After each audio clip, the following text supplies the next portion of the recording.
Listo.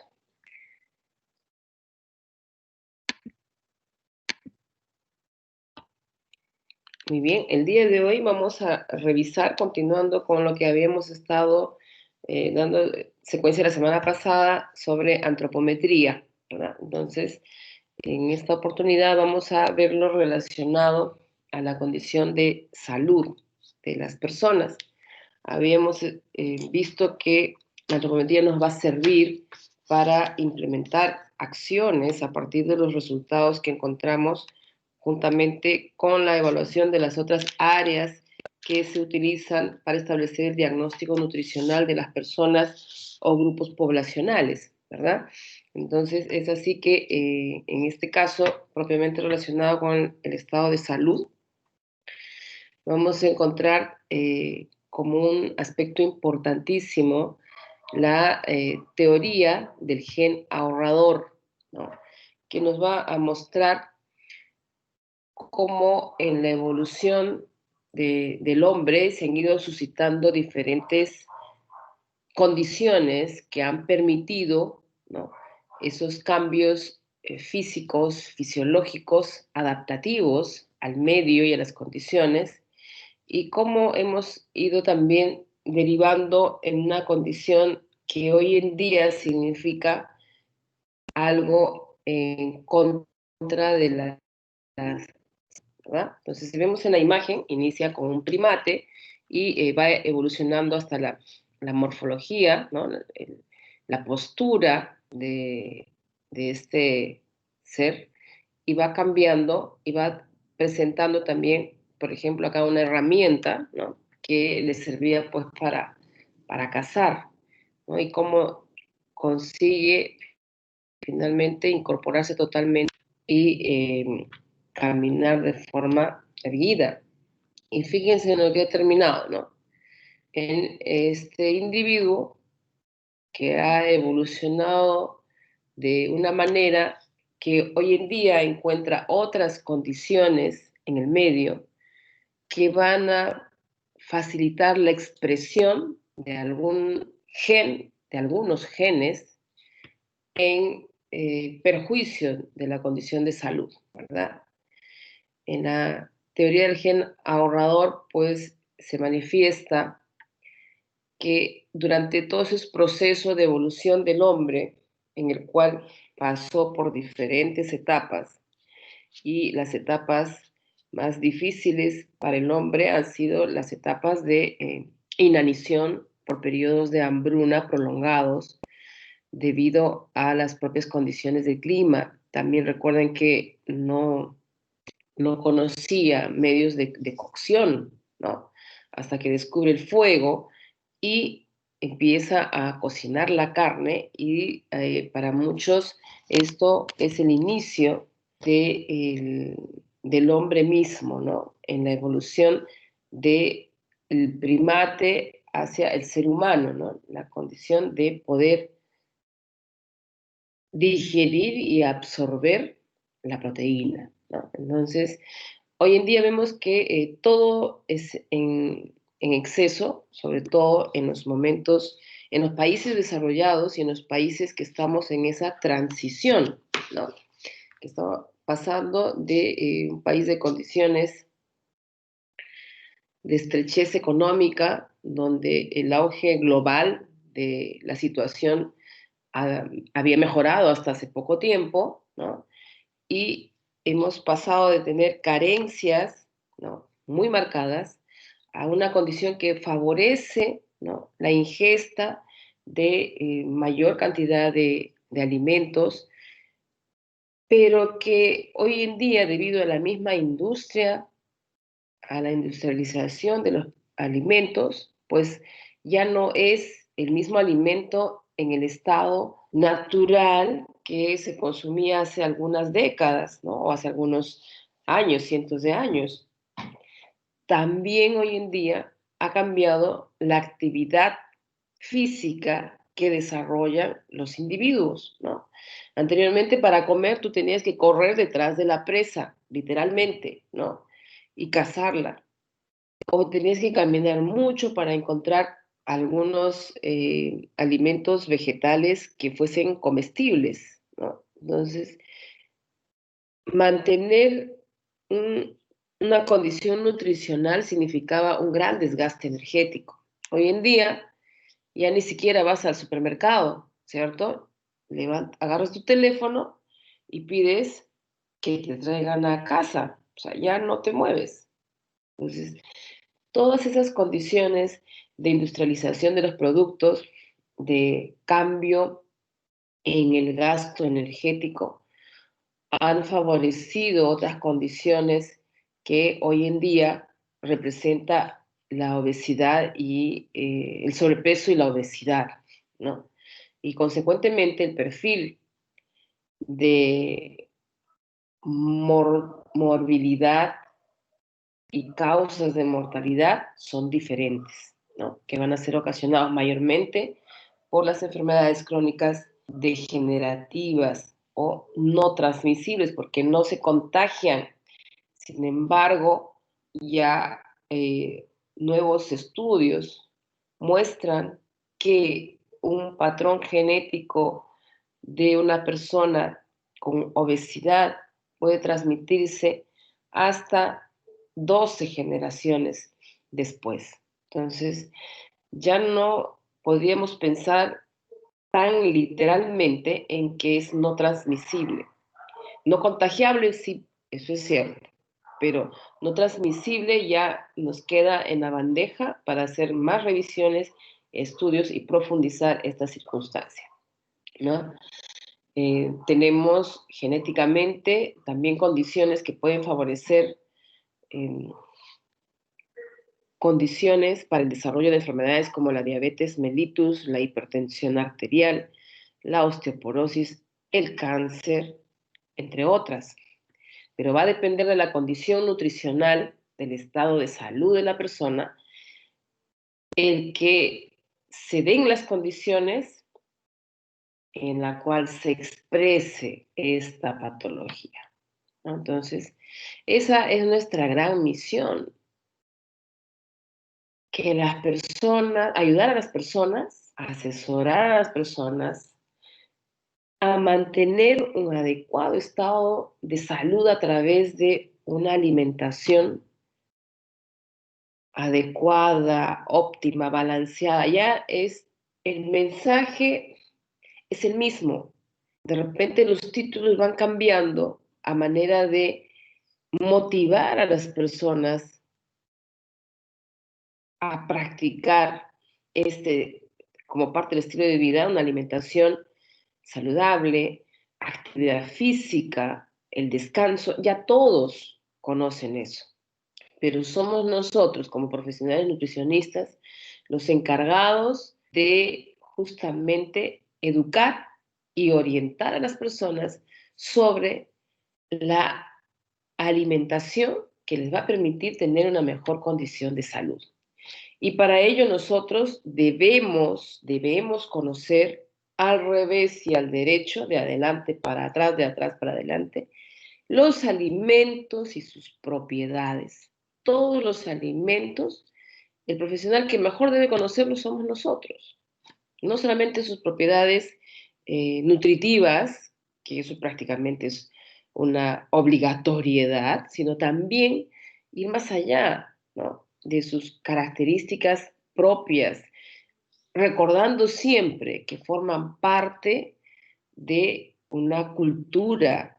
Recuerden que la alimentación siempre ha sido y siempre será una cuestión antropológico-sociocultural. Entonces, desde ese enfoque nosotros debemos pensar o repensar nuestras intervenciones cuando hagamos nuestra consejería, nuestra consultoría nutricional. ¿Sí? Entonces, usted en esta imagen nos muestra prácticamente la realidad, ¿no? Hoy en día ya ni siquiera las personas se levantan para cambiar el canal, ¿no? Todo es con control remoto, cada vez nos movemos menos y comemos peor. Entonces, ese es nuestro reto, ayudar a que las personas mejoren esas condiciones. Probablemente algunas o muchos de ustedes han visto la película Wall-E. ¿Alguien se acuerda? Sí, profesora. Sí, con los obesos. Exacto, ¿no? Y estamos lejos de esa realidad virtual aparentemente. No, estamos bien cerca en realidad. No, estamos súper cerca, estamos ya caminando en eso, ¿no? O sea, es más que inminente. De alguna manera esas películas nos anticipan a la realidad que está más próxima de lo que nos imaginamos.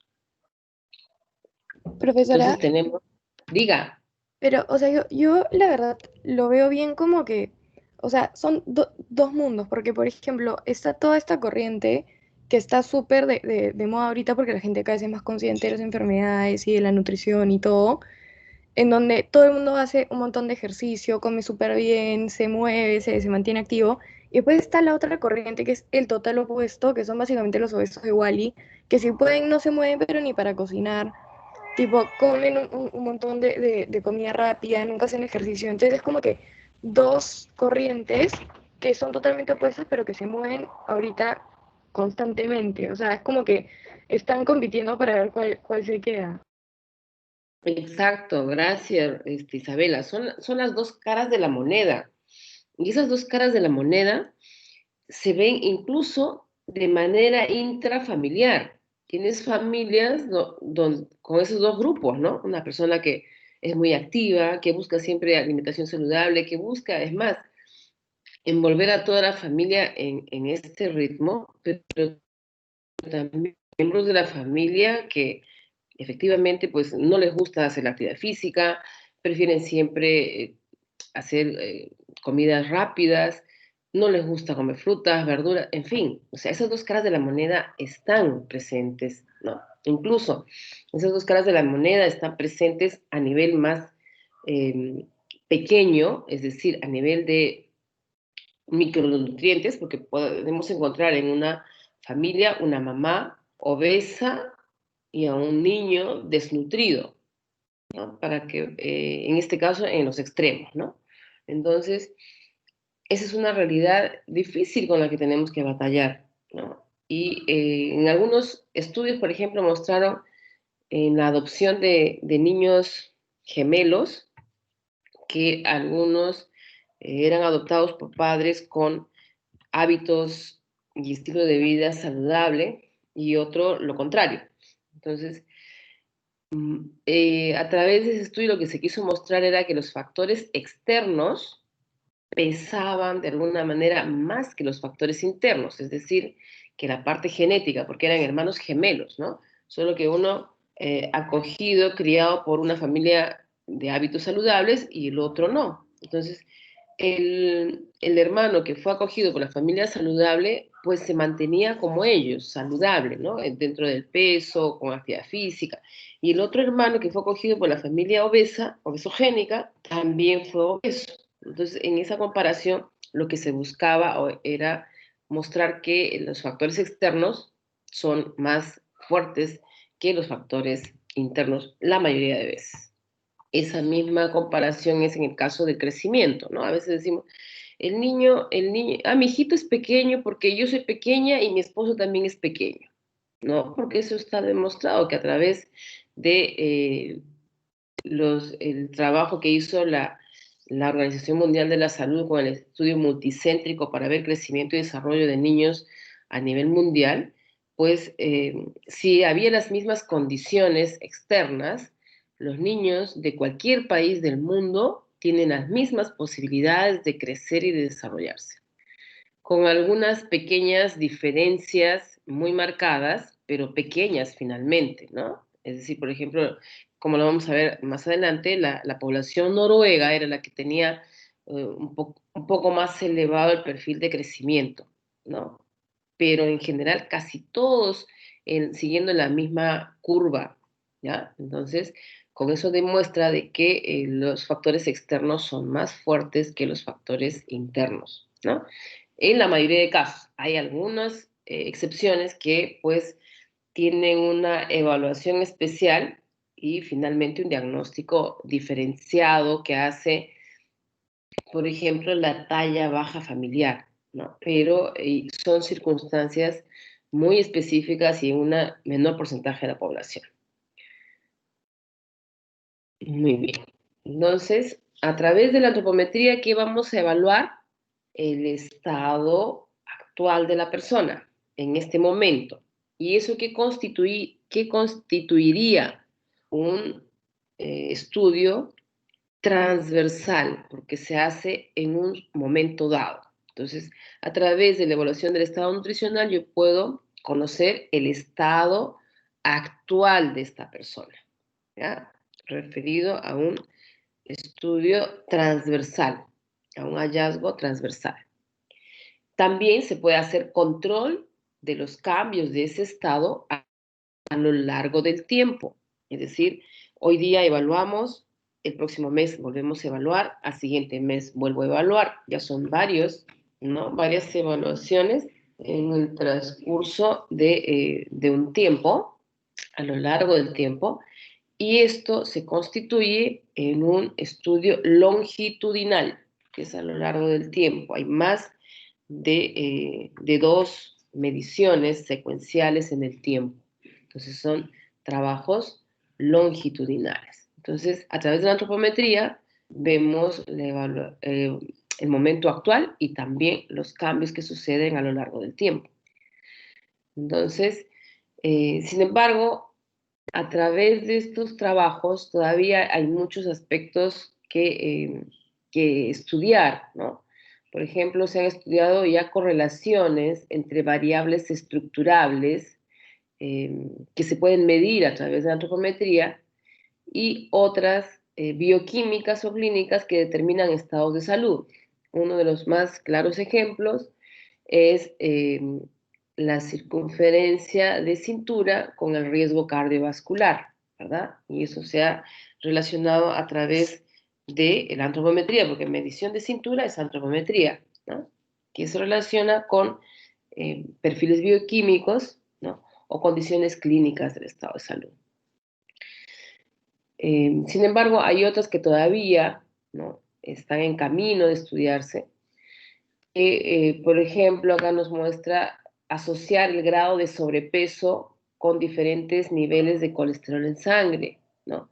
O asociar perímetro de cintura con la hipertensión arterial, ¿no? Entonces, para que podamos decir nosotros que una persona, que a partir de la medición de perímetro de cintura o circunferencia de abdomen de una persona, tiene mayor riesgo de hipertensión o ya prácticamente está desarrollando hipertensión, tiene que ser estudios con poblaciones muy grandes, ¿no? Entonces, que todavía no está, a diferencia de lo que ya se hizo con perímetro de cintura y riesgo cardiovascular. Entonces, hay muchas cosas todavía que se deben revisar, se deben estudiar y en largo tiempo, ¿no? Entonces, acá vemos en algunas imágenes, ¿no?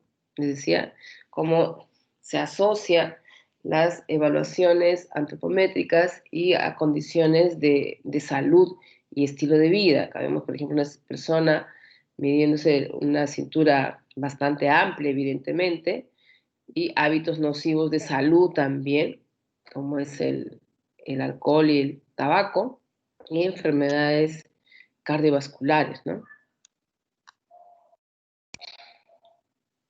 La antropometría es una herramienta muy importante porque nos va a permitir hacer el análisis, ¿no?, de la condición de las personas, y es una herramienta que colabora, es fundamental en procesos de identificación de riesgo de padecer patologías.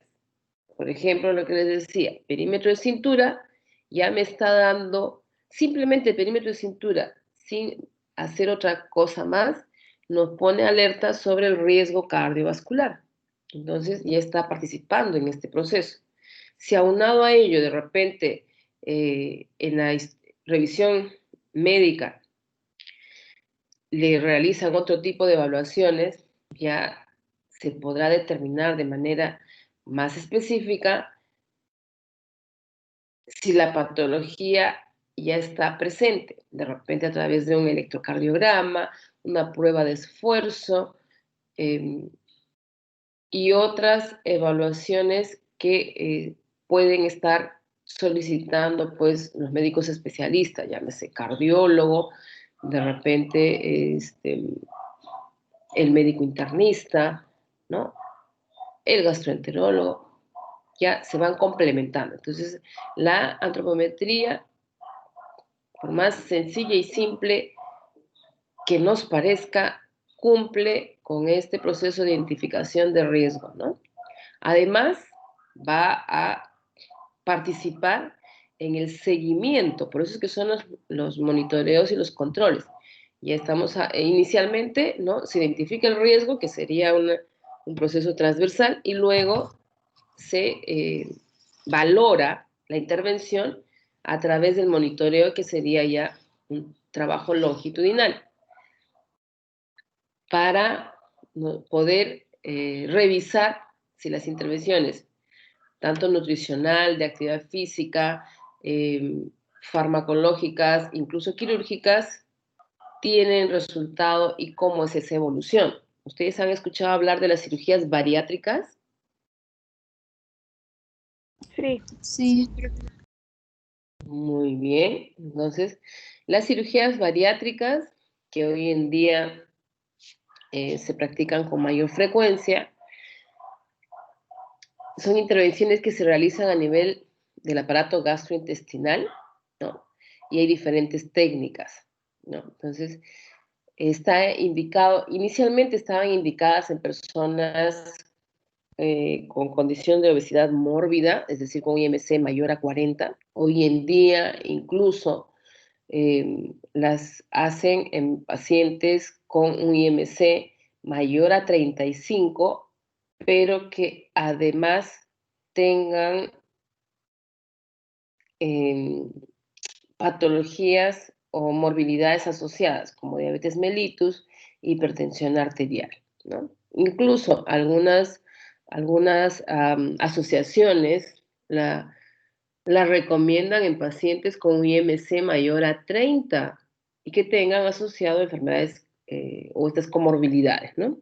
Pero realmente un IMC mayor a 30 es absolutamente manejable a través de la alimentación y la actividad física.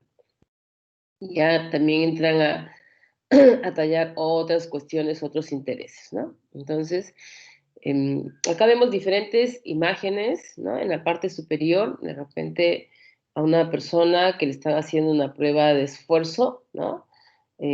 Vemos un atleta, ¿no? Que también la antropometría, ¿no?, nos va a marcar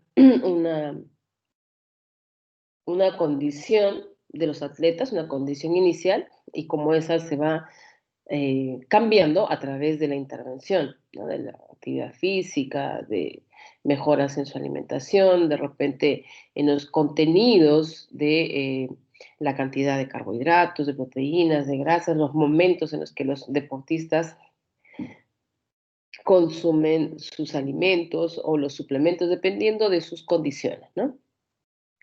Del entrenamiento, entre otras cosas. También observamos, ¿no?, las imágenes de la parte inferior, una persona con hábitos nocivos, ¿no? Una persona, ustedes ven una imagen ahí de alguien que está inyectando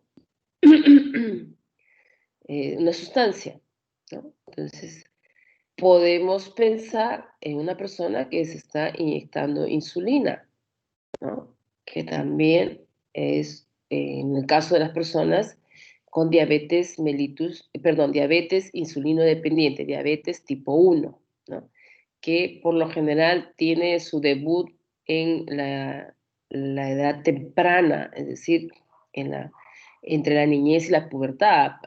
Por lo general los debuts son entre los 8 y 9 años de edad, ¿no? Y tienen que administrarse insulina el resto de la vida, ¿no? Entonces, por lo general se hace en el tejido subcutáneo, normalmente es alrededor del ombligo, pero cuando ya pasa mucho tiempo, esa zona también se va endureciendo de los pinchazos, entonces empiezan a buscar otras zonas, ¿no? Podríamos estar pensando en eso.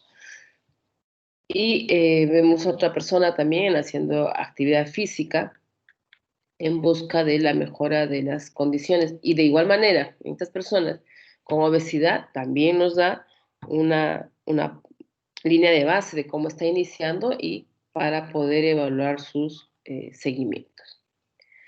Ojo con este dato, nunca se puede ni se debe reemplazar los medios de diagnóstico clínico, ¿no? Ya que por la naturaleza no invasiva carece de sensibilidad para detectar con precisión estados de bioquímica alterados, ¿no? Lo que decíamos. Yo puedo saber que una persona tiene un riesgo cardiovascular incrementado, alto, muy alto, pero no puedo saber a través del perímetro de cintura si tiene un colesterol mayor a 200 o mayor a 300, ¿no? Porque eso tiene que ser realizado a través de muestras bioquímicas, muestras biológicas, por la sensibilidad que muestran estas pruebas, ¿no? Entonces, eh, entendamos que la antropometría es no invasiva desde que no ingresa nada al cuerpo, ¿no? Entonces, solamente es una aproximación, es un acercamiento. Es como cuando nosotros observamos algunos signos clínicos, de repente el color de la piel, alguna característica, por ejemplo, como descamación en la piel o el color del cabello de un niño que tiene déficit proteico y que el color es otro, ¿no?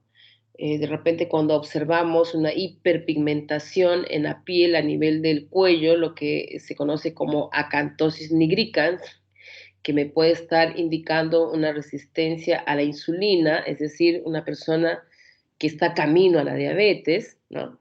Pero que sin embargo son datos que no son muy precisos porque no hay una bioquímica por medio. Yo puedo observar a una persona con acantosis nigricans, ¿no? Eh, pero mientras no haya una determinación en muestra biológica, es decir, de suero, del el test de tolerancia oral a la glucosa y el test de tolerancia a la insulina, no puedo estar hablando de una resistencia a la insulina propiamente. Es una sospecha, porque es un signo que me lleva a pensar eso, pero no tiene la precisión que tiene los datos de las muestras biológicas. ¿Cuáles son los tejidos de mayor relevancia en las ciencias de la salud? Todos los tejidos son importantes, pero los más relevantes es el tejido muscular, el tejido óseo, el tejido adiposo. Sobre estos tres grandes grupos es que impacta más la salud, ¿no? Entonces, estos tres grupos van a ser los que van a mostrar la performance física y van a impactar en la salud de la persona, ¿no? Y aquí he tomado nuevamente de modelo el hombre de, ¿cómo se llama este hombre? Tridimensional, algo así. Claro, nos recuerda el aspecto tridimensional, pero se conoce como el nombre de Vitruvio, ¿ya? Gracias, Laura. Fíjense aquí las 10 principales causas de muerte en países desarrollados. En primer lugar, las enfermedades cardiovasculares. Segundo lugar, cáncer. Tercer lugar, accidentes cerebrovasculares. Luego viene enfermedad pulmonar obstructiva crónica, las famosas EPOC, accidentes en general, neumonías, diabetes mellitus, HIV-Sida, suicidios, homicidios. Son las 10 principales causas de muerte en países desarrollados. Y de estas 10 principales causas de muerte, 4 están relacionadas con nutrición y actividad física, además de hábitos nocivos de la salud, ¿no? Ay, ¿qué pasó? Enfermedades cardiovasculares, cáncer, accidentes cerebrovasculares, diabetes mellitus, de los cuales 3 son las primeras causas de muerte, relacionados a la actividad que nosotros hacemos, nutrición. Entonces, fíjense la gran responsabilidad que tenemos frente a la salud de las personas. Habíamos visto, ¿cierto?, en la revisión de lo que es el estado nutricional, y habíamos visto que es el estado de salud reflejado, ¿no?, a partir de lo que uno se alimenta. Miren esta imagen de la obesidad. Nos muestra a una persona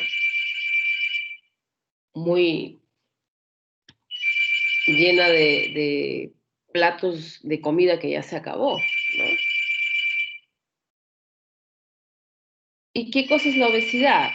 La acumulación excesiva de tejido adiposo, ¿no? Esa es la definición de obesidad para Bray desde el año 1978, ¿no? Lo define como la acumulación excesiva de tejido adiposo que representa un factor de riesgo para la salud, ¿no? Deme un minuto, por favor.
Disculpen ustedes.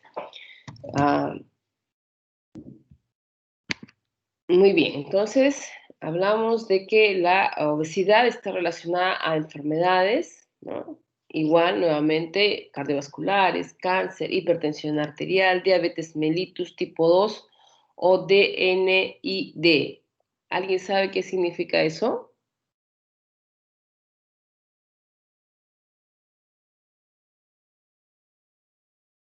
El no insulino dependiente. Correcto, gracias. Diabetes no insulino dependiente, porque habíamos hablado de la diabetes tipo 1, que es insulino dependiente. La litiasis biliar, ¿no?, que son los famosos cálculos de la vesícula, enfermedades musculoesqueléticas, también en la parte psicológica, social, que es la discriminación, y también impacta en la calidad de vida. Acá en esta imagen observamos a una persona que está sentada de espaldas, ¿no? Y la imagen nos va a mostrar un tipo de obesidad, ¿no? Entonces, desde el año 1991, Bouchard hace una representación taxonómica de los tipos de obesidad y los divide en 4 tipos, ¿no? De tipo 1, con la presencia de grasa excesiva distribuida en todo el cuerpo.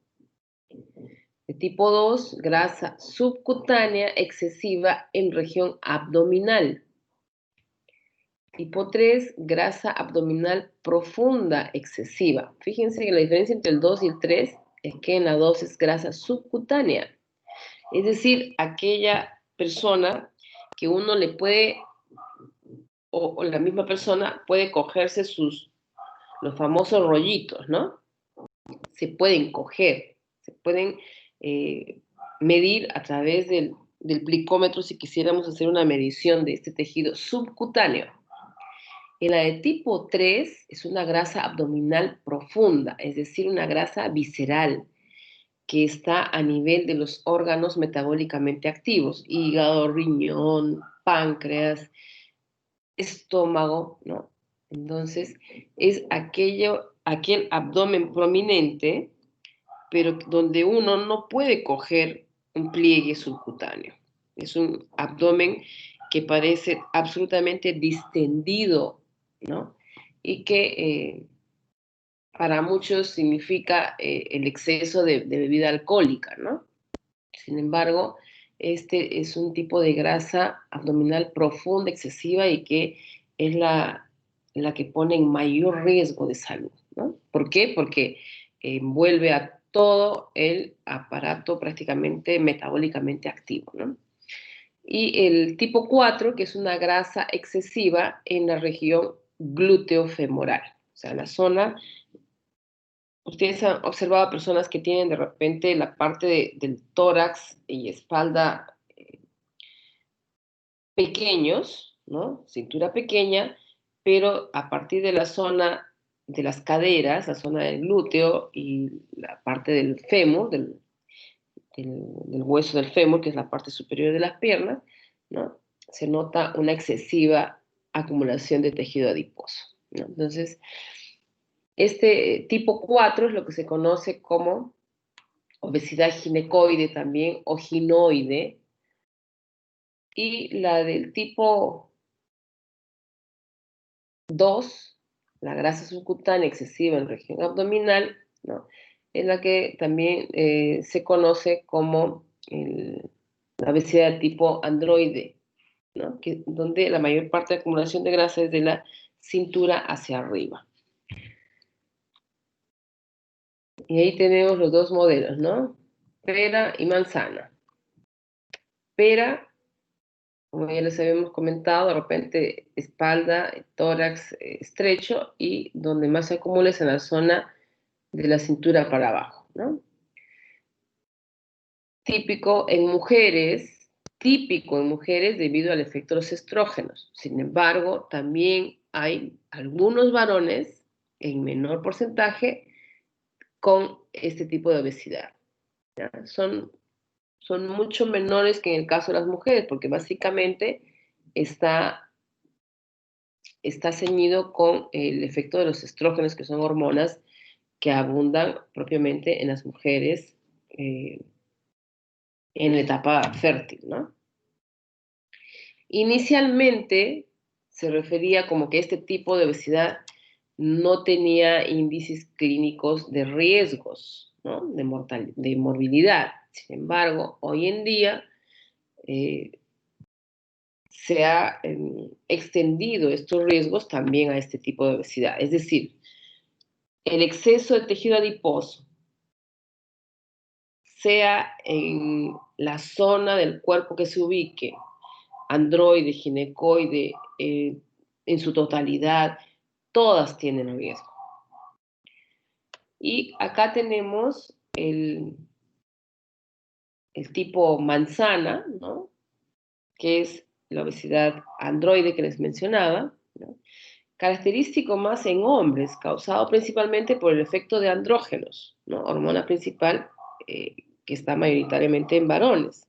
Entonces, por eso es que las mujeres, después de la menopausia, en la cual pues tenemos un cambio de hormonas, o sea, bajan los estrógenos y por lo tanto hay más andrógenos en nuestro cuerpo, las mujeres la tendencia es hacer ese tipo de obesidad, ¿no?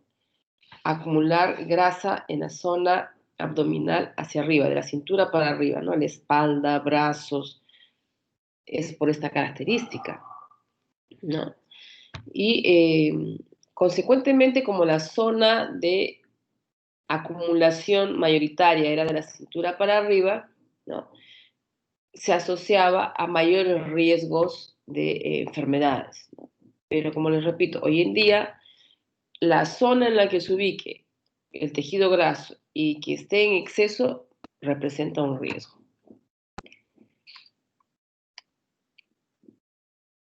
¿Ya? Lo que les decía aquí, inicialmente la adiposidad androide y no la ginecoide se relacionaban con enfermedad cardiovascular, diabetes no insulino dependiente y la hipertensión arterial. Sin embargo, hoy en día se habla de que todos los excesos de tejido adiposo en el cuerpo representan un mayor riesgo del desarrollo de enfermedades. En este caso, la obesidad visceral androide o tipo manzana, ¿no?, o de tipo 2 es la que se correlacionó mucho más con enfermedades de este tipo, ¿no?, que son las enfermedades crónicas no transmisibles. Pero eso no quita que la obesidad glúteo-femoral o ginecoide no me lleve también a tener una condición de riesgo de enfermedades crónico-degenerativas. Profesora, entonces androide es de manzana, de hombre, y ginecoide de pera de mujer, así es. Sí, si quieres como Para fijarlo, relacionarlos. como, exacto, para relacionarlo, ¿no? Sin embargo, el androide de hombre, pero que básicamente es por la condición hormonal, ¿no? Que por eso les explicaba que la mayor cantidad de mujeres después de la menopausia empieza a tener como que esta acumulación diferente, la distribución de grasa diferente en el cuerpo, ¿no? Entonces, no es que sea exclusiva de uno o de otro, pero sí puedes relacionarlo así para acordar. Gracias, Laura. Acá miren en esta imagen, ¿no?, que nos muestra una persona con una obesidad excesiva, con toda seguridad con IMC mayor a 40, ¿no? Y abajo vemos a dos amigos ahí, ¿no?, con diferente carga genética a la vista, ¿no? Sin embargo, siempre van a existir razones genéticas para el incremento patológico del peso, ¿no? Pero siempre, sí o sí, tiene que haber un superávit energético, es decir, mayor cantidad de calorías consumidas en relación al gasto para que ocurra la obesidad. A no ser que se trate pues de un tumor que está alterando de repente la función tiroidea, ¿no? Pero aún así tiene que haber un superávit, o sea, más energía que yo consumo frente al gasto. No hay otra forma de ganar peso. Hay personas que dicen, a mí hasta el agua me engorda. El agua tiene energía, tiene, o sea, traducidas como kilocalorías. No. No, No, profesor. no, pues. Entonces, eso de que a mí hasta el agua me engorda realmente es un pretexto, ¿no? Alguna vez yo tenía un profesor, un endocrinólogo de la maestría que hice en nutrición clínica, y él le hice la consulta. Doctor, le digo, hay una paciente que refiere que está cumpliendo con el régimen de alimentación, que refiere que hace la actividad física indicada, que tiene tratamiento para hipotiroidismo, que ya su médico le ha dosificado, pero no baja nada de peso. Y el doctor, de manera curiosa, chistosa, me dijo, no, hijita, eso no es tiroides, eso es tragoides, ¿no? Y siempre lo relaciono con esta condición, en verdad, si no hay un exceso de energía a partir de los alimentos, ¿qué cosa te va a hacer subir de peso?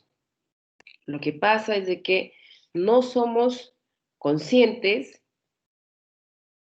de la cantidad de energía que puede aportarnos los alimentos. Y ahí viene nuestro trabajo, demostrar a las personas cuál debe ser la cantidad que debe consumir de los diferentes tipos y grupos de alimentos para mantener el peso adecuado. ¿Cuántas calorías tiene un pan de 30 gramos, por ejemplo?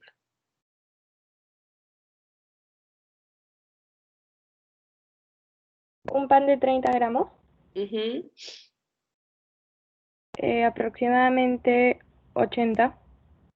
Aproximadamente 80 calorías, ¿cierto? Entonces, pero ese es un pan de 30 gramos. ¿Ustedes conocen un pan de 30 gramos? No, profesor. Los chiquiticos que te Son dan dos, con El de molde, los creo. son dos pequeñitos. rodajas de panes Bimbo. Ajá, el de molde. Ya, 2 rodajitas de pan de molde, puede ser del pequeño, pero ¿se acuerdan que en estándares hicimos la maquetita del pan de 30 gramos? Que es un pan pequeño. Entonces, Y nadie se come eso, nadie se llena con eso. así es, pero acuérdate que no se trata ese es el asunto que tenemos en la cabeza. No se llena, no me llena. En el consultorio de nutrición viene la mamá. Incluso las mismas, otros profesionales de la salud, ¿no? Enfermeras, médicas, dice, aconséjame, ¿qué fórmula le puedo dar a mi niño? Digo, ¿qué? ¿Qué fórmula de qué? ¿Qué edad tiene tu niño? ¿No tiene 5 meses, 4 meses? Sí, pero es que no se llena con mi leche. Digo, no se trata de que se llene con tu leche, se trata de que se nutra con la cantidad del alimento que le des a tu niño, ¿no? Y en ese caso la batalla es la leche materna y la leche materna, ¿no? Entonces, ahora hace poco les comento para que ustedes sepan lo que sucede con el mismo profesional de salud, ¿no? Una enfermera, una amiga me dice, ya su bebé tiene 8 meses, ¿no? Pero nosotros sabemos que la lactancia materna exclusiva es hasta los 6 meses y la recomendación va hasta los 2 años porque tiene un fundamento de aporte importante todavía de nutrientes y de inmunoglobulinas. Entonces, más o menos, después del primer año de vida, la leche materna todavía aporta alrededor de 400 calorías al bebé, ¿no? Entonces, les digo, y me comentó que a partir del que empezaba a comer ya le lacta menos o que ella tiene menos producción de leche. Entonces, conversando, le digo, pero ¿por qué tú tienes menos producción? Si tú haces guardia un día y los 3 días siguientes tú no vienes a trabajar. Entonces, esos días estás con tu niño y le tendrías que estar dando de lactar para no disminuir tu producción de leche. Y ese día estaba ella de turno de trabajo y le digo, ¿cuánto de agua estás tomando al día para poderte hidratar bien y tener una buena producción? Y me dice, la verdad es que desde que he empezado esto de la pandemia también, yo por temor a contagiarme no tomo agua así nomás, no bajo a comer al comedor, traigo mi comida, que a veces si puedo traigo una comida completa, si no traigo un sándwich, una cosa así. Entonces yo le digo, mira, son todas esas cosas que tienes que corregir. Si tú no tomas suficiente agua, no vas a tener producción de leche. Si no tienes suficiente energía, tu producción cada vez va a ser menor. Entonces tienes que seguir haciendo la tarea de extraerte la leche mientras estás acá para estimularte a tener leche. Y si tú no quieres tomar agua o refrescos que te dan en el comedor, pues traerás tu botella de agua y empezarás a tomar para mejorar tu producción, ¿no? Pero ya cuando introducen un nuevo alimento tipo fórmula a un niño, el sabor es distinto, ¿no? Entonces va a preferir la fórmula láctea porque es más dulce y ya cambia toda la historia. Entonces, de eso se trata, de educar a las personas, de orientar a las personas para ayudarles a tener un estado nutricional adecuado. Entonces, en ese sentido, cuando yo les preguntaba del pan, ¿cuántas calorías tiene? Son 80 calorías que tiene un pan de 30 gramos, pero lo común es que las personas, como decía Laura, no solamente come uno, come en dos, comen 3 panes. Entonces, en 3 panes nomás ya tienes 250 calorías aprox. Pero ¿quién come pan solo? El que no tiene que ponerle. Pero la mayoría le pone algo, ¿no? Le pone un huevo frito, le pone palta, y si le pone palta, no le pone un cuarto de unidad de palta, le ponen media palta hasta una palta, ¿no? O le ponen jamón, le ponen tortilla, le ponen mantequilla, aceituna, algo le ponen al pan. Entonces ya no quedan 80 calorías, queda en un poco más de 100 calorías, por lo general 140, 150. Y en 3 panes estamos llegando tranquilamente casi a 500 calorías. Fíjense ustedes. Entonces, justo ayer veía también una publicación de un colega, un amigo, que hablaba de que estamos entrando ya a octubre y que viene el famoso turrón de Doña Pepa. ¿A quién de ustedes no le gusta el turrón de Doña Pepa? Me imagino que casi a todas, ¿no? Yo soy fan, A mí no me pero gusta a mí. súper calórico. Ya, pero a la mayoría de gente le gusta, ¿no? Entonces, y cuando algo nos gusta, no comemos un pedacito, nos comemos la porción, ¿no? El pedazo. Entonces, ahí él hablaba, por ejemplo, de que 50 gramos de turrón de Doña Pepa, 50 gramos, equivale a 240 calorías. Es como comerte 3 panes, ¿no? Entonces, esas son las cosas que tenemos que saber nosotros primero para poder enseñar. Para que cuando tu paciente te pregunta, ¿puedo comer tal cosa? Sí puedes, pero pasa por un tema de cuánto vas a comer de eso que tú quieres. Porque mientras más cerremos las puertas, más le digamos a nuestros pacientes, no comas esto, no comas esto, no comas aquello. Es como el niño, ¿no? Le dices, no metas tu dedo al tomacorriente, más ganas el dedo al tomacorriente. Entonces, la idea es enseñarle, orientarle, así como al niño le dices, si metes el dedito ahí, te vas a quemar, te va a doler, aprende. Pero si no, sigue siendo lo mismo. Entonces, igual al paciente hay que educarlo, hay que orientarlo, ¿no? ¿Puedes comer esto? Sí, pero en tal cantidad. Y ya queda en su libre albedrío ponerlo en práctica o no. Y los resultados se van a ver en la evaluación, ¿cierto? Entonces, eso es lo que tenemos que nosotros conocer, el contenido energético, nutricional y las propiedades de todos los alimentos. Y hoy en día tenemos un mercado con mucha mayor variedad de alimentos industrializados también, que tenemos que acercarnos más y saber los contenidos, la composición. Hay corrientes por ejemplo, el vegetarianismo, las dietas sin gluten, entre otras, ¿no? Y entonces ahora hay variedad de productos que también dicen gluten free, ¿no es cierto? O libre de gluten, sin grasas trans, pero hay que saber cuál es la composición. Entonces, si ustedes compran, por ejemplo, o prueban, hay unas galletitas de arroz, cuando ustedes las comen, parece que estuvieran comiendo algo sintético, algo absolutamente artificial, que no es placentero. Y hay que recordar que la alimentación es un proceso placentero, ¿no? Que uno tiene que aprender también a dosificar los alimentos. Muy bien, entonces, ya saben, nada que hasta el agua me engorda. Hay que hacer una buena evaluación de la ingesta alimentaria para identificar los puntos críticos, ¿no? En relación al aporte energético por el cual se está suscitando esta ganancia excesiva de peso, ¿no? Entonces, para el proceso de pérdida de peso debe existir un déficit de energía, definitivamente. Mientras no haya un déficit de energía, no va a haber pérdida de peso. Y ese déficit de energía se traduce en reducción de la ración alimentaria y también en un aumento de la actividad física, ¿verdad? Porque al aumentar la actividad física, vamos a gastar energía.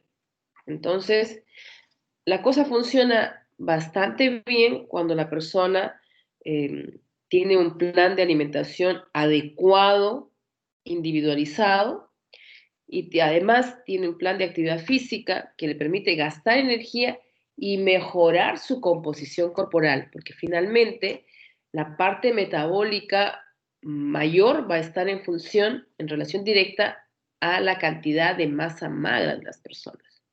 Mientras más grasa tienes, menos la tasa metabólica va a ser menor. Mientras mayor masa magra tengamos, nuestra tasa metabólica será mayor. Entonces, debemos de hacer actividad física, ¿no? Valor energético de la grasa, aproximadamente 8.8 kilocalorías por gramo. Y el de la masa magra es de 1.2. Entonces, por eso es importante tener más cantidad de masa magra, ¿sí? Entonces, eso es lo que tenemos que nosotros conocer y valorar, que el peso va a ser la resultante entre la ingesta y el gasto calórico. Acá fíjense que Goldstein en el año 1992, ya hace más de 30, 92, 2002, 12, hace 30 años ya, ¿no? Que mostró los beneficios de una reducción de aproximadamente 10 kilos de peso. Cuando una persona perdía 10 kilos de peso, él encontró que disminuía el riesgo cardiovascular, que disminuía la tensión arterial, que disminuía la intolerancia a la glucosa, disminución del colesterol LDL, disminución del colesterol HDL, ¿no? Ya sabemos que el malo y el bueno es en función de lo que nos puede ocasionar. Sin embargo, en realidad, los dos son necesarios porque cada uno cumple una función. Lo que pasa es que cuando el LDL es mayor, el riesgo de aterosclerosis es mucho mayor, ¿verdad? Y cuando el HDL, el bueno, está en menor cantidad, el riesgo de aterosclerosis también es mayor, porque no hay quien barra, quien limpie el LDL excesivo.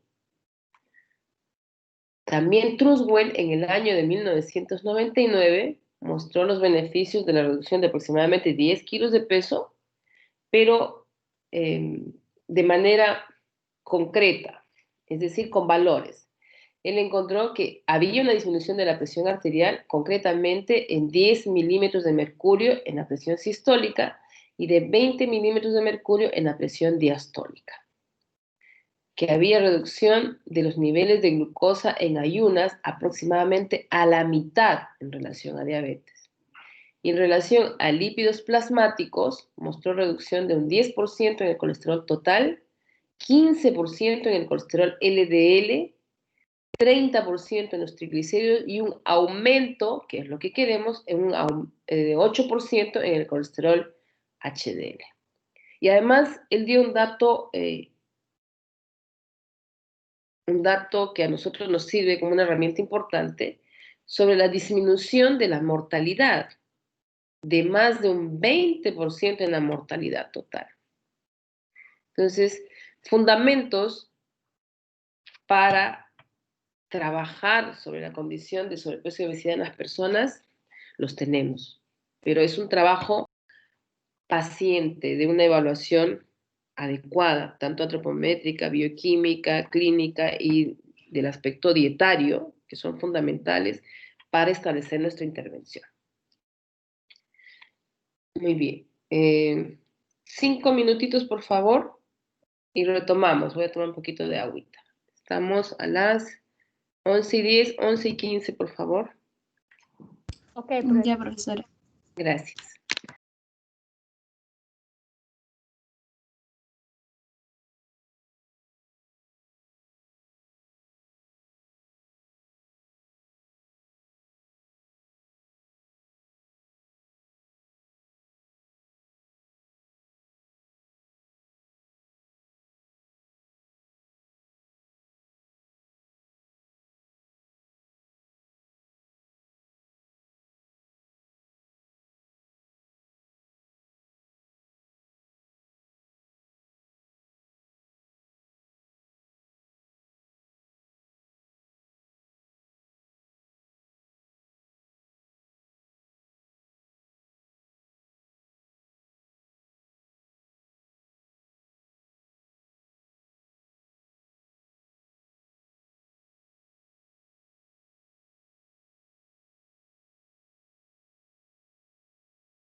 Muy bien. Por favor, vamos a continuar. Gracias.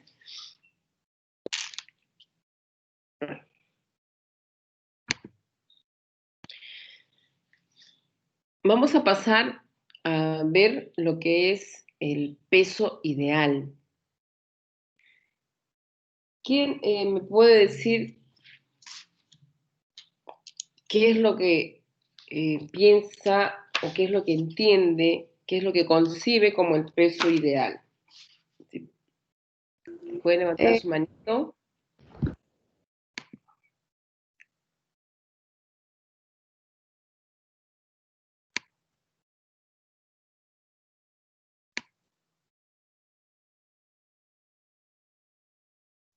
¿En dónde se levanta la mano? En la barra donde está grabar, hablar, ahí hay una manito. Al costado de donde se graba. ¿Lo vieron? Sí. Bien. Ahí hacen clic y sale la manito en mi lista acá. Muy bien, Isabel, entonces. Gracias. Ya, bueno, para mí el peso ideal es el peso que debería tener el cuerpo de acuerdo a nuestra estatura, a nuestra edad, a nuestro sexo y también tomando en cuenta qué es lo que conforma el peso, ¿no? O sea, es decir, la distribución adecuada de masa grasa y masa muscular. Muy bien, gracias. ¿Alguien más, por favor?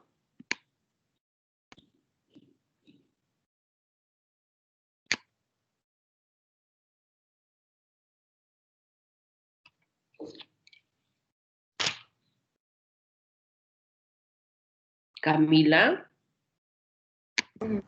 Sí, Miss. Para mí el peso ideal es aquel que tiene la persona en la cual su salud es la adecuada y tanto su salud física como mental. Y su organismo tiene un equilibrio interno y no tiene el riesgo de padecer enfermedades. Muy bien, entonces esa,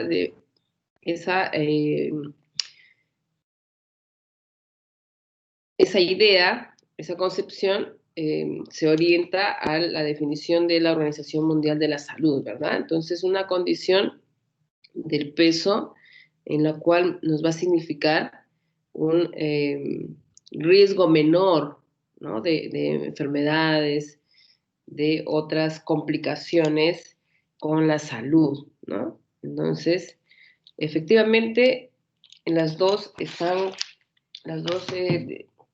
opciones están relacionadas, ¿no? En la que el peso ideal corresponde efectivamente a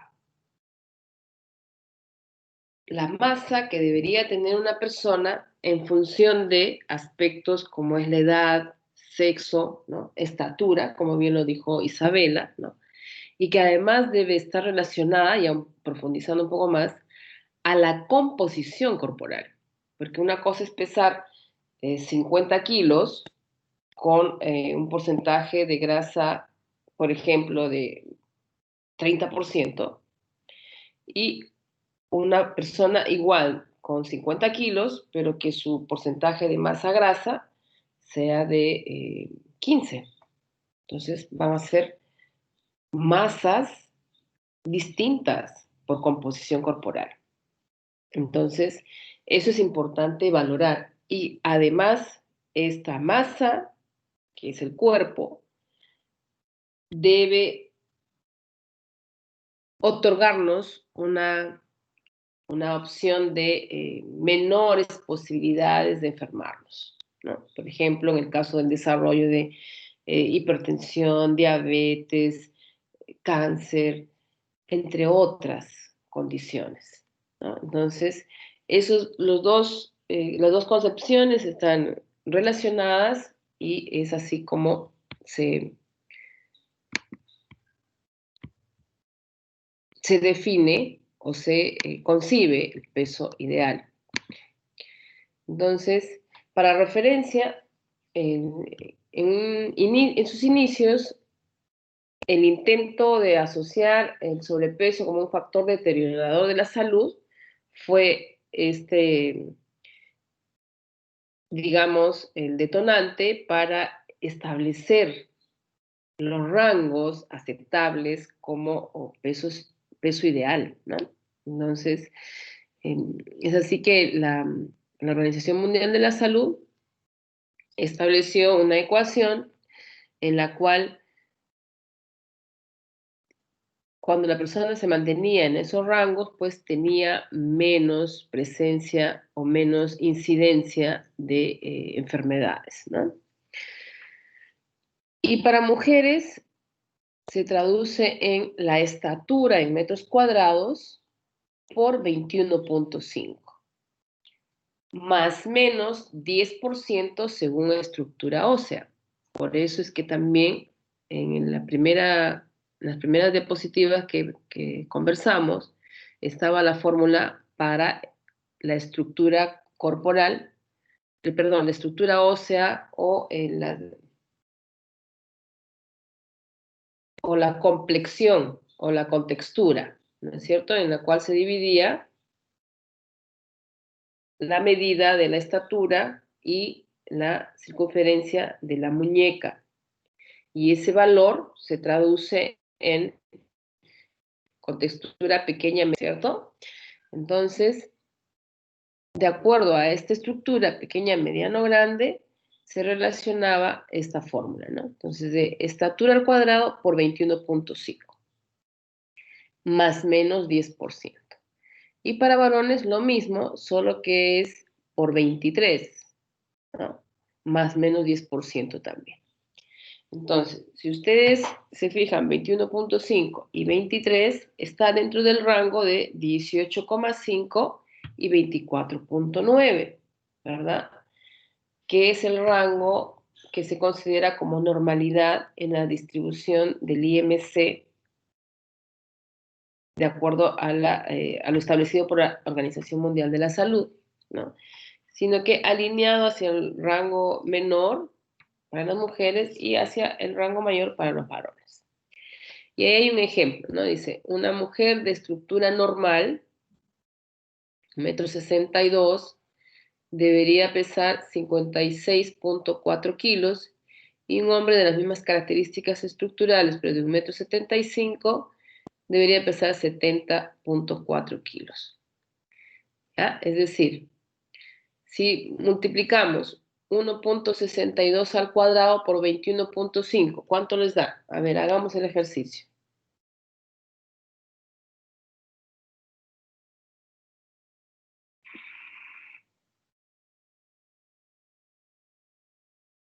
Profesora, ¿puede repetir, por favor?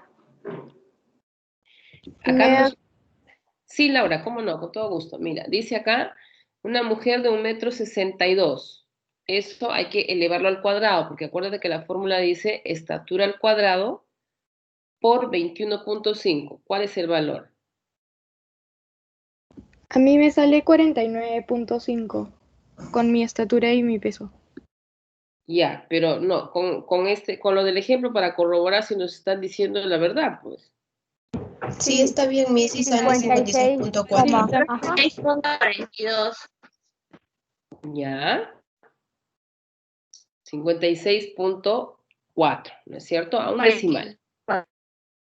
Entonces, para saber el rango, porque la segunda parte dice el rango de peso normal en esta mujer sería de 56.4 más menos 10%. Entonces, si yo multiplico por 10%, es 5.6, ¿no es cierto? Entonces, 56.4 menos 5.6, eso me da el rango inferior, que es 50.8. Y aquí dice, ¿no? 50.8 y el rango superior 62. ¿De dónde salió el 62?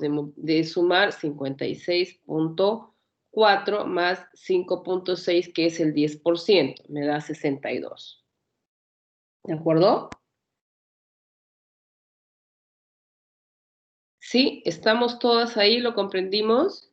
Sí. Sí, Miss. Excelente. De igual manera para los varones, ¿no? El 1,75 m Sería 1.75 al cuadrado por 23, de acuerdo a la fórmula que nos indica acá.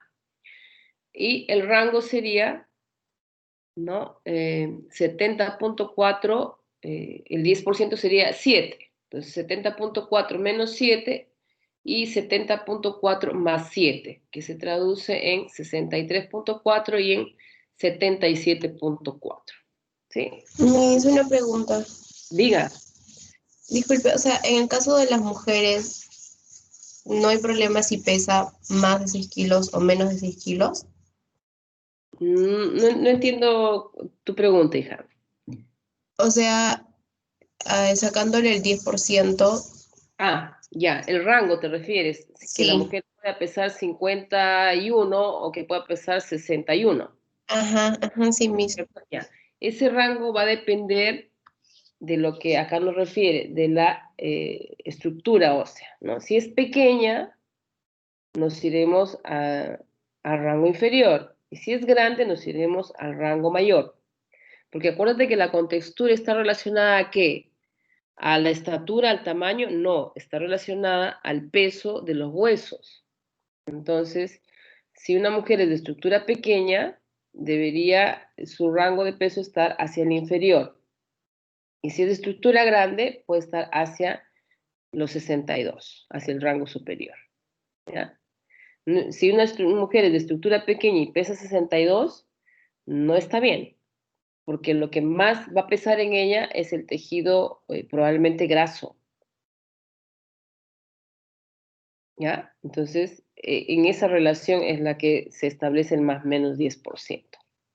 Si es de estructura mediana, debe pesar pues el resultado inicial, que en este caso sería 56.4.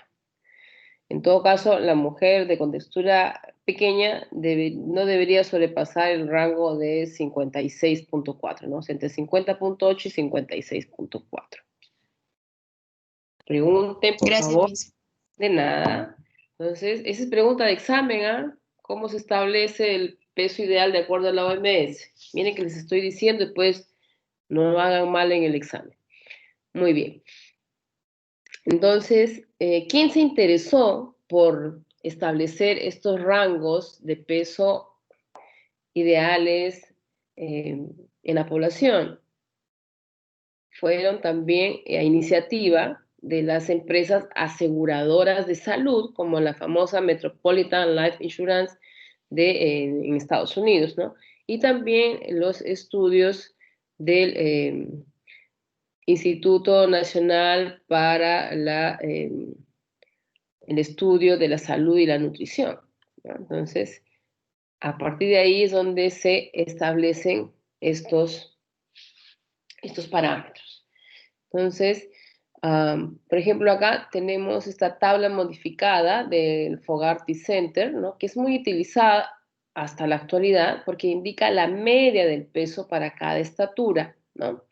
Y no está exactamente en escala de 1 a 1, pero está en un promedio, ¿no? Por ejemplo, de 1,45 m, 1,48 m, 50, 52 y luego va de 2 en 2, ¿no? Y los límites de peso aceptables de acuerdo con el biotipo, dice, ¿no? Y el biotipo está relacionado ¿a qué?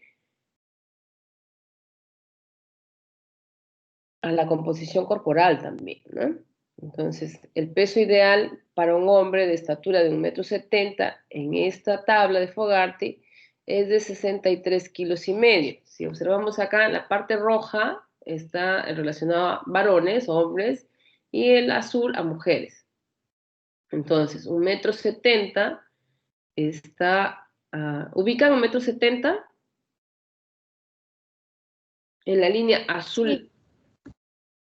Del lado izquierdo, 1,70 m, entonces la cifra que está al costado es 63.5, y si miran arriba, corresponde a qué? Al promedio de peso, ¿ya?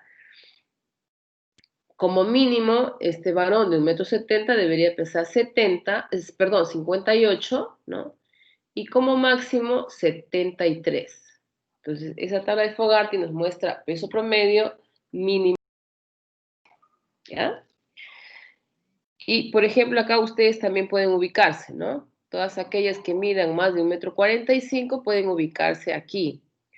A ver, Alison Rodríguez, ¿cuánto mides?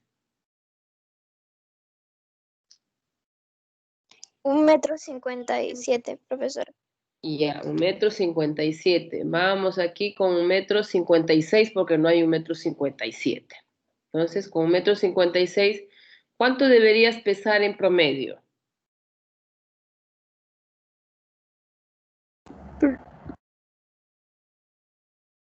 50.4, dice, profesora. 50.4, ¿no? Y el rango de peso está entre 45 y 58, ¿verdad? Sí. Ya, muy bien. Entonces, así es como se usa esta tabla, que es una cosa bien práctica, ¿verdad? Como les refería, hasta la actualidad se usa también de manera rápida, ¿no? Y así, por ejemplo, a ver, ¿quién más está por ahí? Fabiana Salvatierra.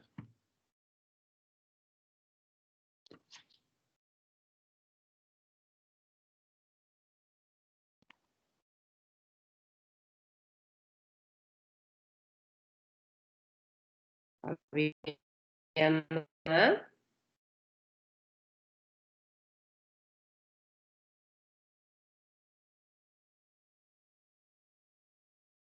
Fabiana Salvatierra no está. Entonces, Profesora, sí, le estaba hablando. Me he conectado de celular.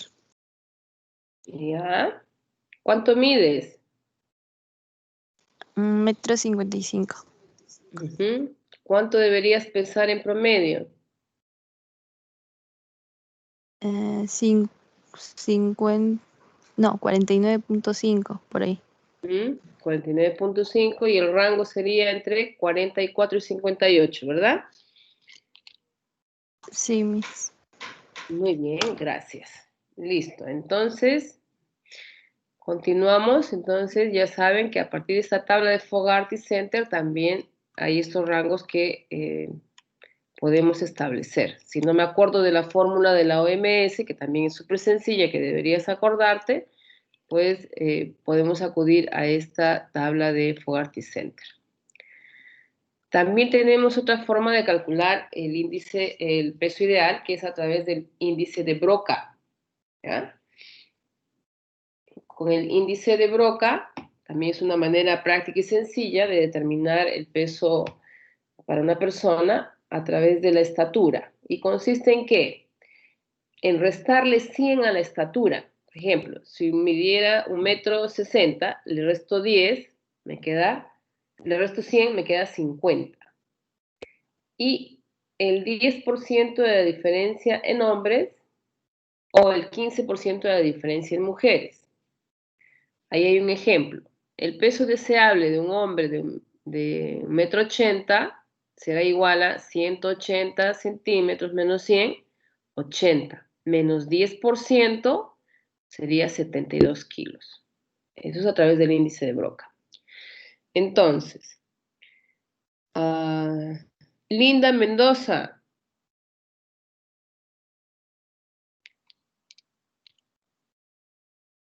Sí, Linda, profesora. ya.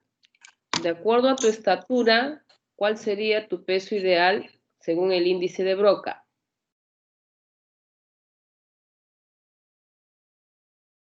¿Cuánto mides? 1,54 m, creo. Ya. Entonces, ¿qué tienes que hacer?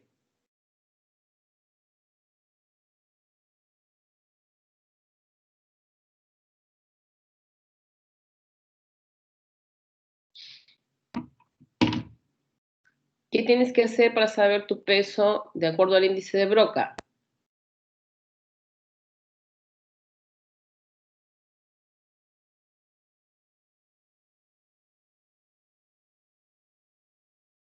Linda, ¿me escuchaste? Restarle el 15%.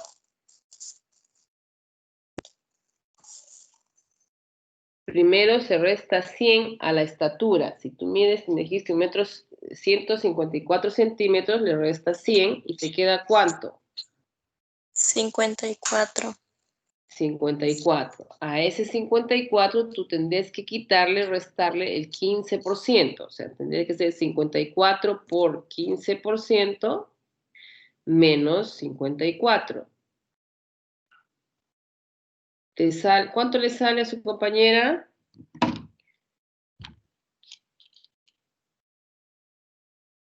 Martina, ¿cuánto le sale?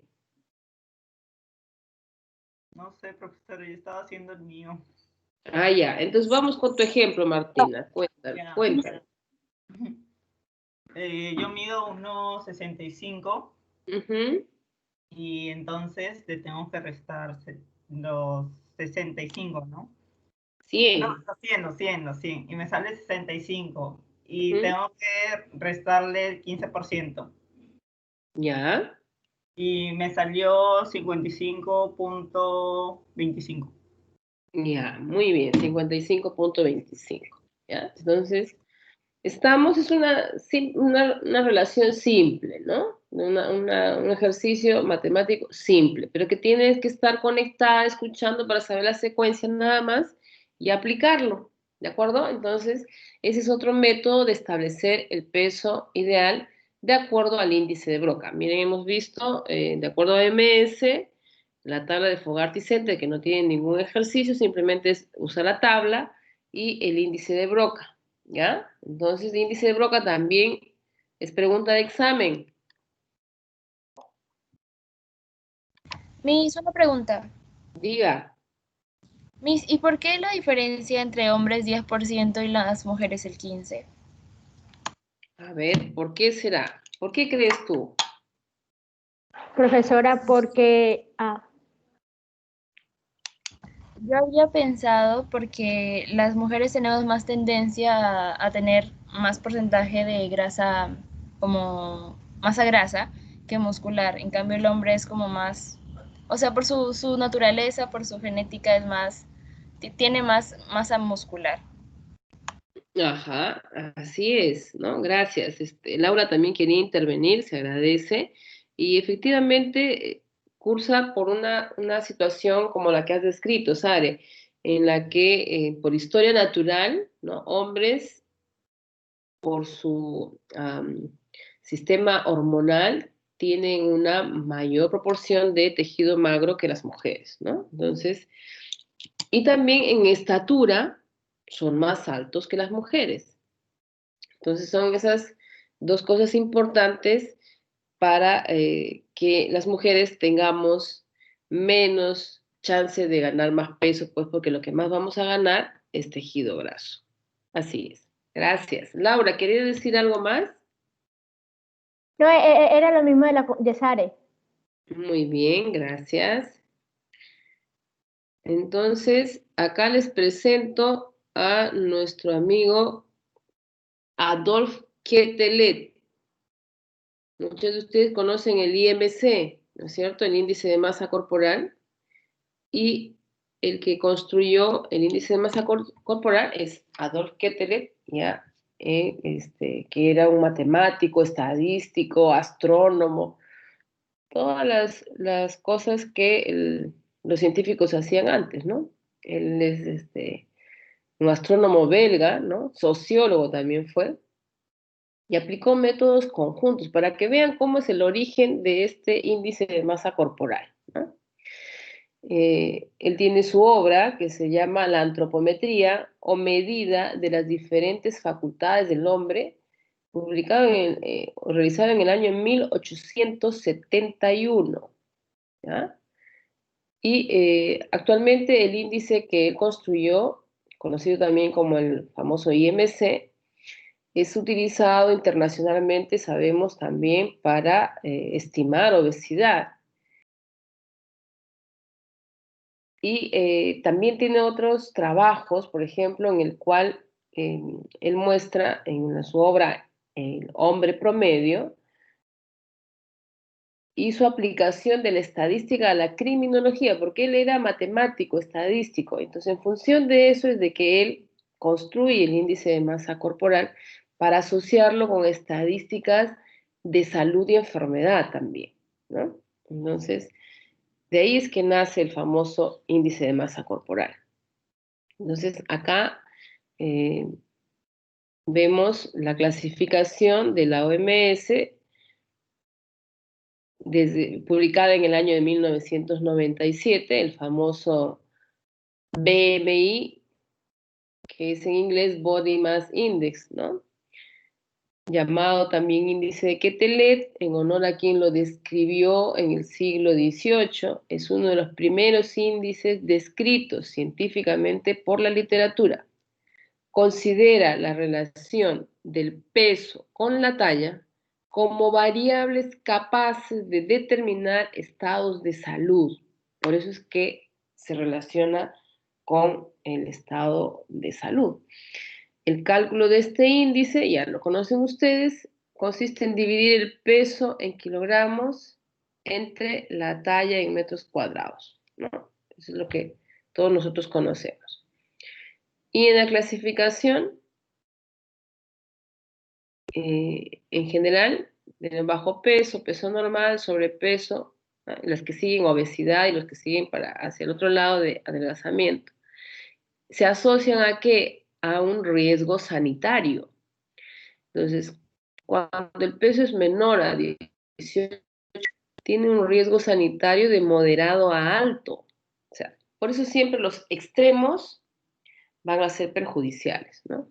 Si estoy por debajo del rango o por encima del rango de condición de normalidad o adecuado o eutrófico, siempre voy a estar en riesgo. Y mientras más se aleje de 18,5, de manera hacia el cero, pues el riesgo va a ir incrementando.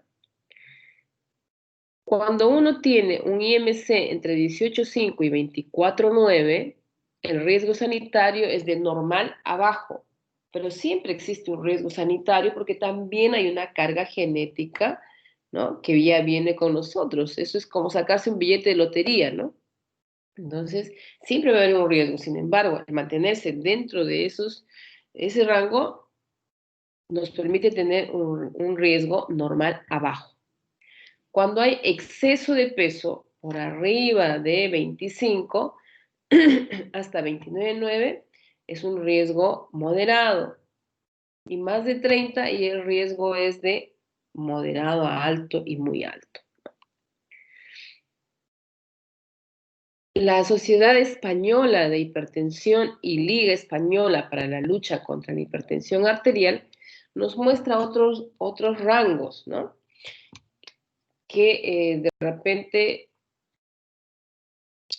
son más estrechos para justamente evitar que la población traspase rápidamente el riesgo o aumente su riesgo de enfermarse, ¿no? Entonces, ellos refieren, por ejemplo, de que cuando el IMC es menor a 23, usted está en el peso ideal, ¿no? Para la OMS es de 18,5 a 24,9. Ellos no. Esta Sociedad Española de Hipertensión nos dice que debes tener un IMC menor a 23. De 23 a 25, lo que la OMS todavía considera como normalidad, ellos ya lo consideran sobrepeso. Y lo que la OMS considera como sobrepeso, es decir, de mayor a 25 pero menor a 30 como sobrepeso, esta sociedad española lo considera como obesidad grado 1. ¿Por qué? Porque ellos lo que buscan es prevenir el desarrollo de enfermedades crónico-degenerativas, ¿no?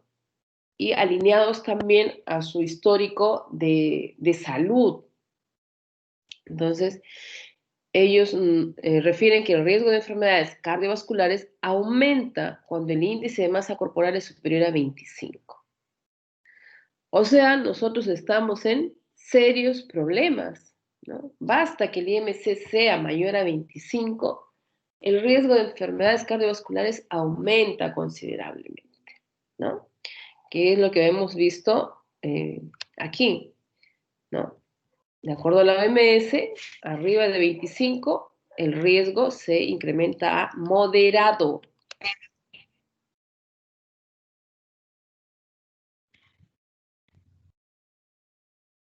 Cuando el IMC...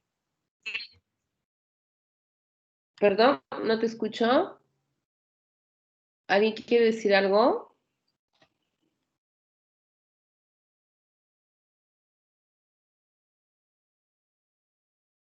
¿Me escuchan, por favor? Sí, Miss, creo que no, creo que se prendió el micrófono de alguien por casualidad. Ay, pensé que no me estaban escuchando y iba a cambiar mi acceso a la otra red. Muy bien. Entonces, gracias, Sare. De 31 a 40, lo que la OMS considera como obesidad grado 1 y grado 2, ellos lo engloban todo en una sola. Ya mayor de 31 es obesidad grado 2. ¿Por qué? Porque de 26 a 30, lo que la OMS dice que es sobrepeso, para ellos ya es obesidad grado 1. Y de 31 a 40, obesidad grado 2, y mayor a 40, recién ahí coinciden con que es obesidad 3 o obesidad mórbida, ¿no?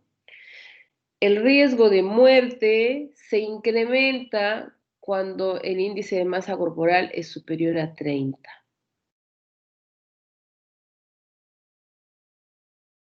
Fíjense ustedes. Entonces, ¿qué hay que hacer este fin de semana corriendo? Si tenemos una balanza en casa, pesar a toda la familia y al menos acercarnos al IMC de la familia. ¿Ya? Si tenemos una cinta métrica, aunque sea la de sastre, usemos para hacer una aproximación del perímetro de cintura. ¿Ya? Entonces, empecemos a revisar desde dentro cómo estamos nosotros para poder empezar a tomar conciencia sobre esta realidad. Y esta Sociedad Española de Hipertensión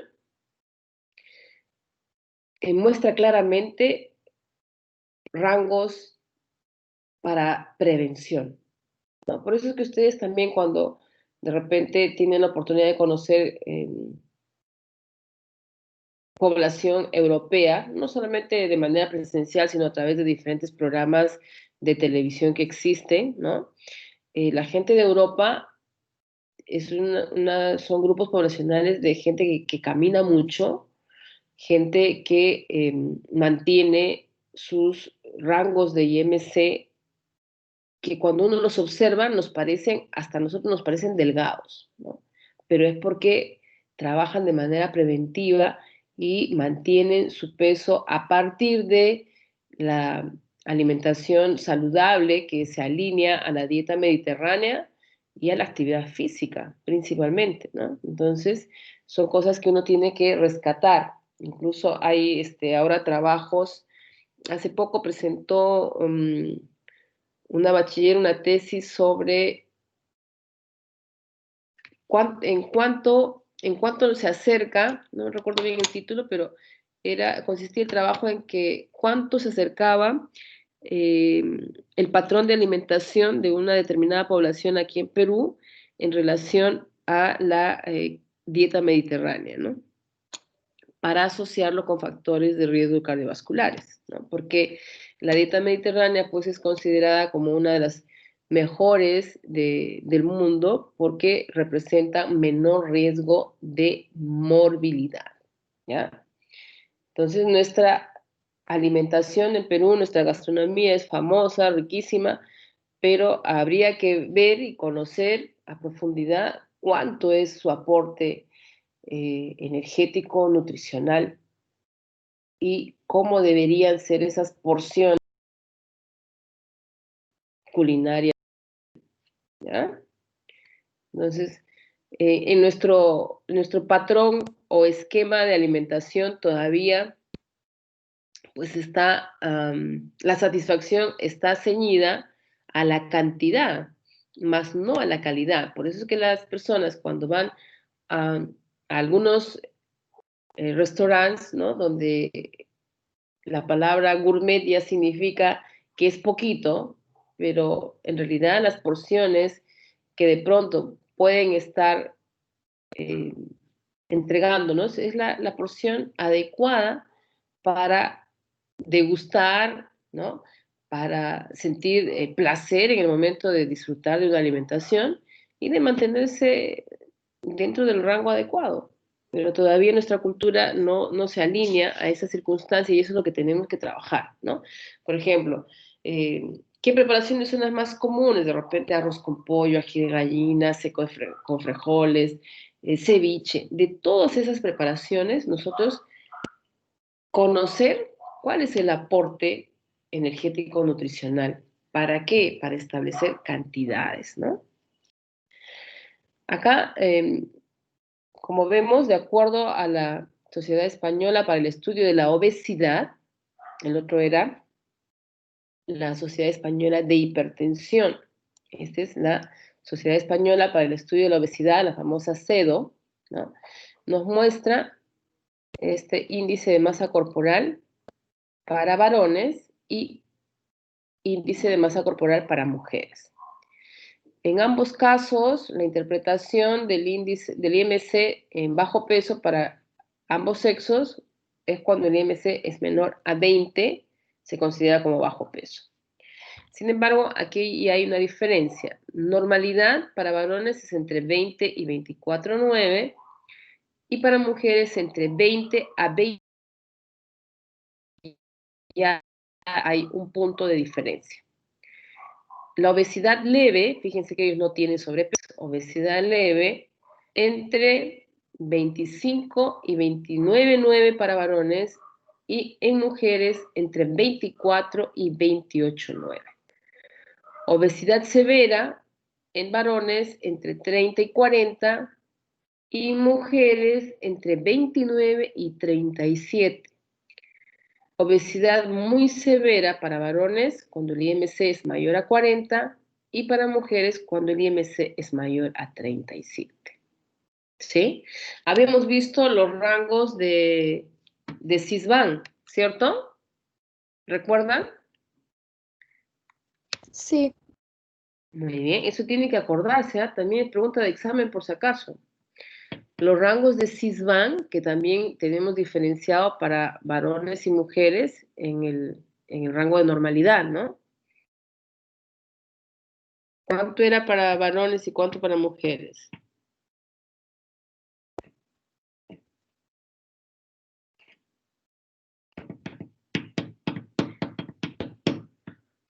Repasen su material, porque para la siguiente semana ya podemos estar haciendo una evaluación, ¿eh? ¿Lo normal, profesora? Sí, de acuerdo a Sisban. Era entre 20 y 25 hombres y 18,7 y 23,8 en mujeres. Muy bien, gracias, Ale. Entonces, eso ya tenemos que tenerlo claro, ¿ya? Porque es importante. Habíamos conversado en aquella oportunidad, si voy a evaluar a una persona que es peruana, pero que mide 1,70 m, una mujer o un hombre de 1,70 m, yo lo puedo valorar con OMS. Pero si voy a valorar a una mujer de 1,45 m, no puedo valorarla con OMS, me tengo que ceñir a Sisban. Entonces, ustedes tienen que empezar a tener criterios para esas cosas, pero esos criterios tienen que tener fundamento, ¿de acuerdo? Entonces, ya les ha aclarado ahora, Sarilinda, cuánto es los rangos, pero ustedes son las que tienen que tener claro esas cosas, ¿ya? Gracias, Sari. Entonces, acá vemos, pues, de acuerdo al IMC, como la clasificación que hemos visto, solo que aquí está en inglés, ¿no? Pero eso también lo utiliza, ¿quién? El Instituto Nacional del Corazón de Estados Unidos, que se ciñe al mismo rango de la OMS, ¿no? Bajo peso, normal, sobrepeso, obesidad y obesidad extrema, ¿no? Con los mismos parámetros de la OMS. ¿Quién usa eso? El Instituto Nacional del Corazón. Y acá en esta gráfica podemos observar que en la línea de las X está el índice de masa corporal y en el otro lado está el ratio de mortalidad, ¿no? Entonces, fíjense ustedes que el rango bajo está entre 25 y 30, que es lo que se considera como normal, y entre 20 entre 20 y 25 el rango es muy bajo, y menos de 20 ya empieza a ser moderado, ¿no? Y al contrario también, arriba de 30 empieza a ser moderado y arriba de 35 empieza a ser alto. Y también tenemos los tipos de enfermedades. De 30 para arriba tenemos enfermedades cardiovasculares, entre otras, ¿no? Y hacia el lado de déficit, digamos, están enfermedades como las enfermedades digestivas, entre otras, ¿no? Y tenemos dos líneas, de los varones y de las mujeres. Las mujeres son el círculo que no está pintado, digamos, ¿no? Que sale blanco. Entonces, ahí vemos que las dos líneas son paralelas, pero una es más alta que la otra, ¿no? Como decía su compañera Sarelinda, los varones tienen más chance de pesar más, ¿no? Por su propia composición corporal. Entonces, el objetivo de utilizar el IMC como índice, el IMC como indicador de grasa corporal, eso no fue su objetivo, ¿no? El objetivo era relacionarlo a condiciones de salud. Sin embargo, actualmente algunos han procurado ajustar eso y relacionarlo con tejido graso, pero no siempre es adecuado dependiendo a quién se evalúe, porque hemos dicho que si evaluamos a personas con mucha masa magra, el IMC no va a diferenciar el tejido graso, ¿no? Nos va a decir que tiene un IMC de pronto de 35 y que podamos estar pensando en un obeso y lo vemos y es una persona con una gran composición de masa muscular. Entonces, acá ya para terminar, el IMC se usa también para casos de bajo peso, definiéndose como un indicador para diagnóstico de anorexia, un IMC menor a 17,5. Pero ese es en general. Yo les he dicho anteriormente que el diagnóstico de anorexia, primero que lo hace el médico, y segundo que no solamente está en función del IMC, sino también de otras características que se tienen que evaluar.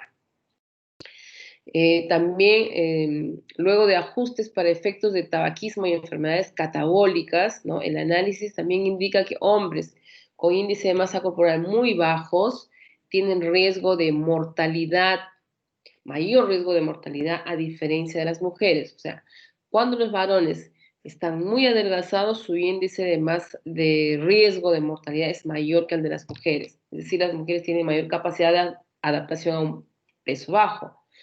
La muerte suele ocurrir cuando el IMC, en el caso de los varones, se aproxima a 13 y en caso de mujeres, en el año 90, encontraba incluso que recién sucedía esta condición cuando el IMC se acercaba en mujeres a 11, ¿no? Y con IMC de 10, ¿no?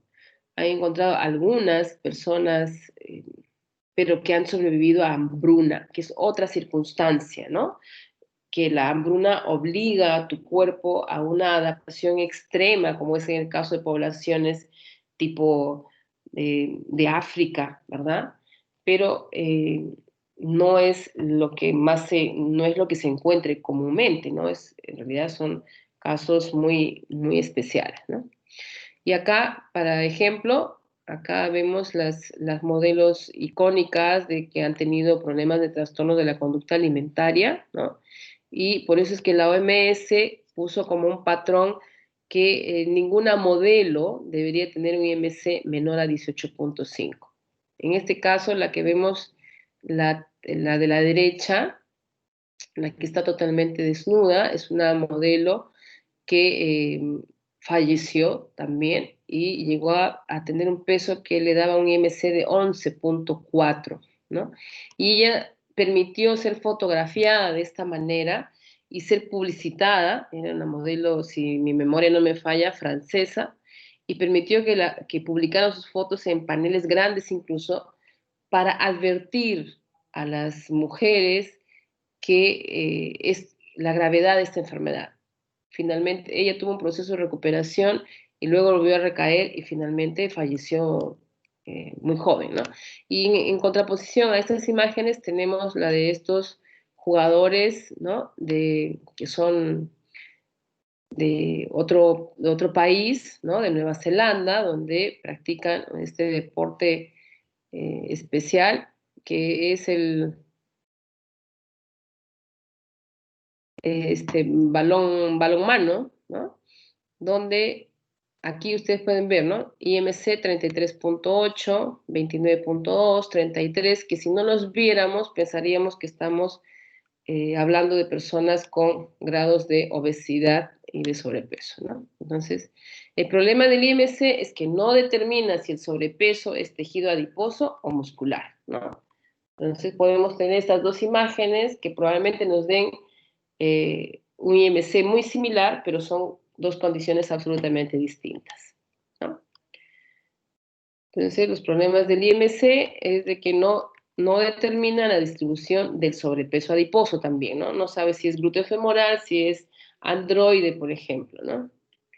Y en conclusión, nos sirve para diagnosticar algunos riesgos de enfermedades, ¿no? También el consciente cintura-cadera, los pliegues cutáneos del tronco, que en relación a otros exámenes ya nos pueden establecer una condición de una patología, ¿no? Mire aquí, efectos de la actividad física, una mujer que pesa 59 kilos y un mes después pesa lo mismo, sin embargo, en ese transcurso ella ha disminuido masa grasa, pero ha aumentado masa muscular, glucógeno y agua. Pesa lo mismo, pero su composición es distinta. Si ustedes observan bien la imagen, en la primera imagen, el antes se observa, ¿no? De una manera diferente, y en la imagen de la derecha ya es otra estructura, ¿no? Con un abdomen más plano, unos brazos un poco más delgados también, ¿no? Y las piernas incluso. Pesa lo mismo, sí, pero cambió ¿qué cosa? La composición corporal. Y las limitaciones de la antropometría es que a través de la antropometría no vamos a poder determinar masa mineral ósea, no podemos cuantificar tejido visceral adiposo, incapacidad para diagnosticar enfermedades relacionadas con el uso del tabaco, no tiene nada que ver, y la incapacidad para monitorear o medir en caso de estado de alteración de fluidos corporales, ¿no? De enfermedades renales y de edemas, ¿no? Porque va a estar relacionado a otros aspectos también. Muy bien, eso sería todo por hoy. Nos encontramos el próximo jueves, ¿cierto? Sí, Sí, profesora. jueves. Sí, profesora. Ya, antes de terminar, por favor, quería avisarles al grupo de trabajo que tenemos el jueves de 4 a 6. Vamos a poder trabajar solamente la primera hora, porque por encargo del decanato, estoy a cargo también junto con la dirección de la escuela, de la ceremonia de egreso de las estudiantes que han terminado ahora en el 2021. Voy a encargarles un trabajo para que puedan desarrollar la segunda hora en la cual yo no voy a poder estar con ustedes, ¿sí? Quería anticiparles de eso. Y les había dicho que vayan revisando la guía, a ver, ¿dónde está? La profesora de La 5 guía años. de la norma técnica de salud, ¿verdad? Para el control de crecimiento y desarrollo de la niña y el niño menor de 5 años. Al segundo grupo, olvidé de decirles, ¿ya? Pero por favor, Isabela, si les pasas el nombre exacto, por favor, al segundo grupo para que lo puedan ir revisando, que es lo que vamos a trabajar el jueves. Norma técnica de salud para el crecimiento de crecimiento, ¿ya? Ya, Por ok. Muchas gracias. Si no tienen alguna otra pregunta, sería todo por hoy. Gracias, profesora. Gracias. Hasta luego. Buen día. Yo, mis gracias. Gracias. Hasta luego.